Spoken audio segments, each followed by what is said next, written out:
Kevin Harvick just said something that should scare every Kyle Busch fan. Not about Busch's talent or effort, but about the car and the team behind it. He pointed at a problem that might not be fixable this season. If Harvick is right, this is not just a slump. This is the real reason Kyle Busch is struggling in 2026, and it goes deeper than most people think. The big question right now is simple. Why is Kyle Busch not winning? This is not about missing one or two races. This is a driver with more than 60 Cup wins, now stuck outside the front group almost every week. That is not normal for someone at his level, and that is exactly why Harvick stepped in, because what he said changes how we look at this entire situation. Harvick did not blame Busch at all. He did not talk about driving mistakes or poor decisions. He went straight to the core issue.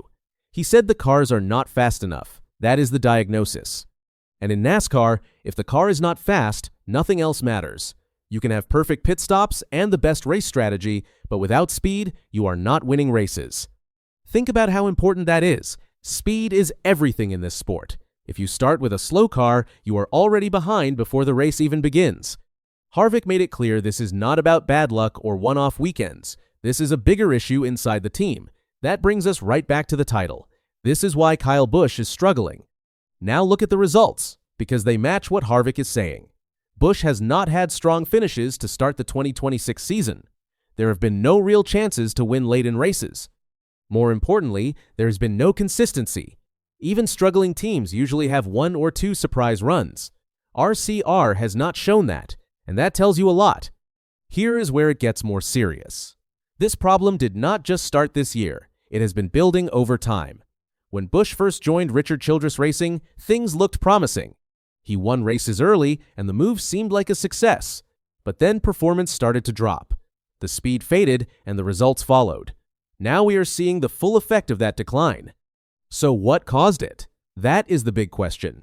Harvick pointed toward the next-gen era. Some teams adapted quickly and found speed. Others did not. RCR looks like a team that has fallen behind. While top teams kept improving, RCR has not made that same jump. That gap is now showing up every single weekend. There is another detail that proves this is not just about Busch. Look at the rest of the team. If Busch was the only one struggling, you could question the driver, but the whole organization is off. That confirms Harvick's point. This is not a Kyle Busch problem. This is an RCR problem. Now add the pressure of a contract year. This is where things get even more intense.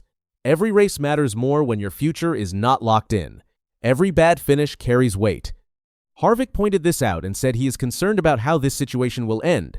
That is not something you say lightly. That is a clear warning. Think about Busch's position right now. He came to RCR to rebuild and prove he could still win. He wanted to show he is still one of the best drivers in the sport, but instead, he is stuck in a car that cannot compete at the front. That creates pressure, and pressure changes everything. When results do not come, drivers start forcing moves. Teams start taking risks. Mistakes begin to happen more often. You can already see signs of frustration from Busch. It shows up on the radio and after races. That is not random. That is what happens when expectations are not being met. Harvick understands this situation better than most. He has been through seasons where the car was not good enough. He knows how it feels when the team cannot give you what you need to win. That is why his words carry weight. He is not guessing. He is recognizing a pattern. If you break his message down, it becomes very clear. The cars are not fast enough. This issue has been building over time. The whole team is affected, not just one driver. And it is all happening during a contract year. That combination creates a very risky situation. Now the next question becomes important. Can this be fixed? That is where things get difficult. Finding speed is not easy. You cannot just make one change and solve everything.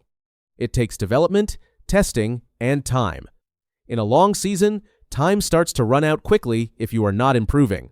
Look at the top teams right now. They are finding small gains every week, they are improving race pace and staying ahead. RCR has not shown that same progress.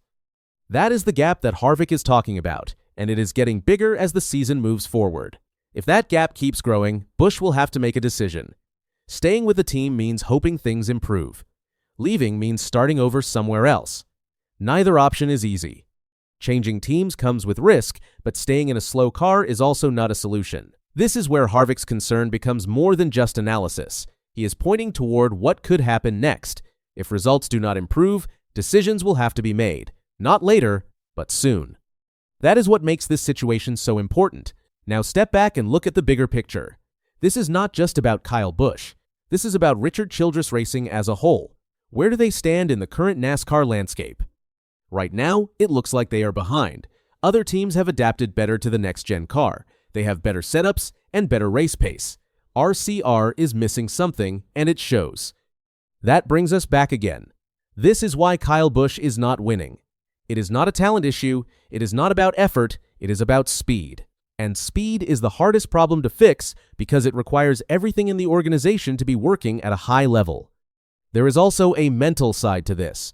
Busch is one of the most competitive drivers in the sport. He expects to fight for wins every week. When that does not happen, it starts to wear on you. Even for someone with his experience, it becomes difficult to stay patient. When a driver cannot compete at the front, they begin to question things. They look at the setup, the calls, and even the direction of the team. That is when frustration can grow into bigger issues. Harvick knows that, which is why he focused on the team rather than the driver. He understands that once doubt enters the garage, it spreads fast. One bad weekend turns into 2, then 3, and suddenly the entire season feels like it is slipping away. At the end of the day, the message is simple.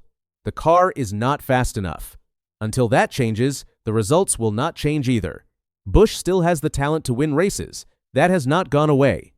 But talent alone is not enough in NASCAR. Even the best drivers need a car that can hold track position, defend on restarts, and stay strong on long runs. Right now, that piece is missing. Going forward, there are a few key things to watch. First is race pace. Not just qualifying speed, but how the car performs over long runs. That is the real indicator of improvement. Second is consistency. If the team starts finishing near the front more often, that is a good sign. Third is communication, especially on the radio. That often shows what is happening inside the team before results do. If the tone starts to calm down, that usually means confidence is coming back. There is also strategy to watch. When teams lack speed, they often try bold calls to steal track position. That can work once, but it is not a long-term fix. If RCR keeps relying on risky strategy, it tells you they still do not have the pace. Real progress shows up when the car can run up front without taking chances. This is not just a rough stretch. This is a clear situation where the team is not performing at the level needed to compete. Kevin Harvick did not just point it out. He explained it in a way that makes the problem impossible to ignore. So now the focus shifts to what happens next. Can RCR find the speed they need? Can Busch turn this season around? Or is this the start of something bigger? One thing is certain. Until the speed improves, Kyle Busch will continue to struggle. And that is the real truth behind the 2026 season.